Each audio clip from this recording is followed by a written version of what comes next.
Hey, who's the boss? Who's the boss? Here's my boss. Your boss. I don't really care about what most bosses say, but I like the boss. As famously said by President Obama, I'm the president, but Mr. Springsteen, you're the boss. So here we are. High Hopes, the 18th album from Mr. Springsteen. Yeah, it's been 18.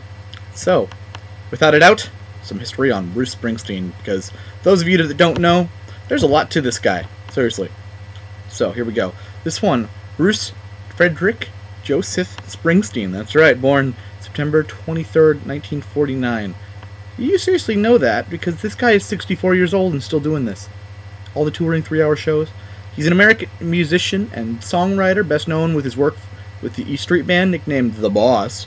Bruce Springsteen is widely known for his Americana working-class stylistic New Jersey attitude and his lengthy, energetic performances. Seriously, sometimes they run to 3 and 4 hours in Europe. 3 hours here because apparently we're lazy. We can't take 4 hours. Too much, man. Too much. So, recordings have included commercially accessible rock albums, folk albums, including just classic works. Born to Run. That's just as classic as it gets. There's so much to this guy, it's hard to really cover, but we'll just try to cover a little bit. He was born in Long Beach, New Jersey, and spent his childhood, high school years in Freehold Borough. He lived on South Street and attended Freehold Borough High School. His father, Douglas Frederick Springsteen, was Dutch and Irish, and he worked as a bus driver among other vocations throughout his mostly unemployed life. Yeah, he worked up from the bottom. His material grandfather was born in Esquez, a town near Naples, and it was he has 2 younger sisters, Virginia and Pamela. Pamela had a brief film career and left to pursue photography. Yeah, raised Roman Catholic, he attended St. Rose of Lima, and eventually broke out from there, using the influence of Catholic Irish hymns to make his music. He explained that his faith has given him a very active spiritual life, but also given him a drive to create. So yeah, I don't know. He was inspired to take up music after 7 years seeing Elvis Presley on the Ed Sullivan Show. Oh dear Lord, I can't believe I said that. In 1956, at 13, his mother brought him his first guitar.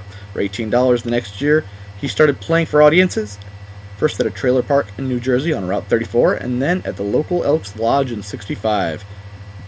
Yep, that's how it started. It's hard to believe that this guy is like the guy that comes up from the bottom. So, the album itself, High Hopes, is kind of a mixed bag because it doesn't really feel like a real album, because it's not.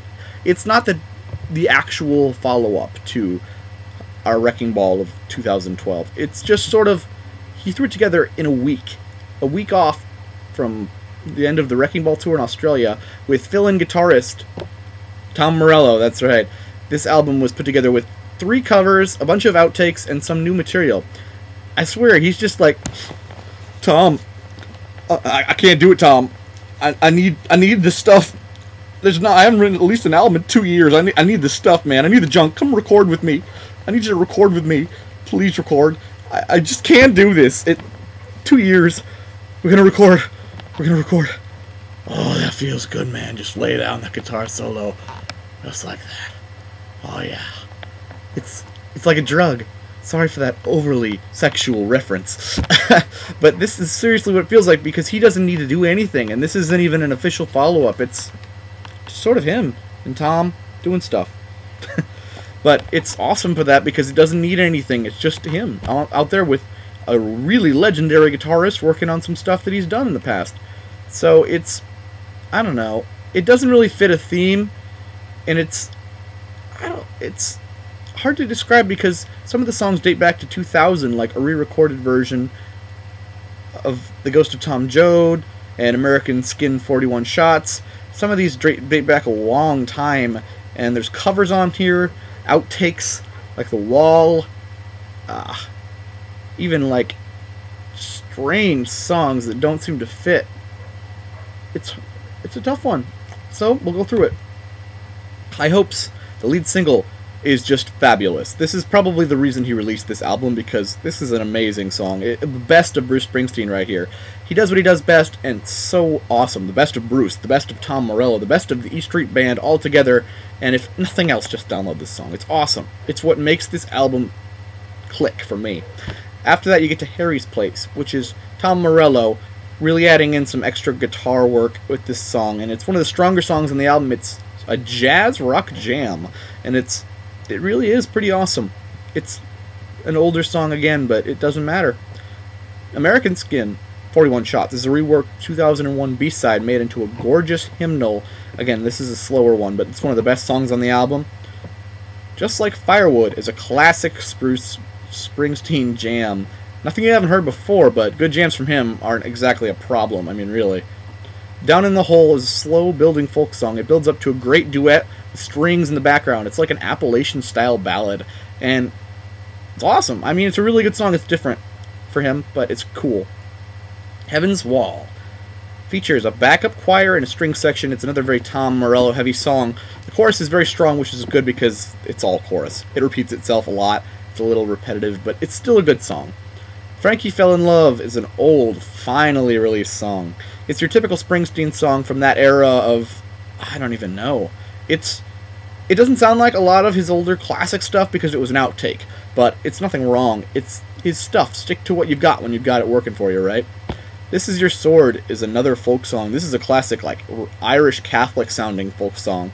One you would sing along to in an Irish pub and have a drink.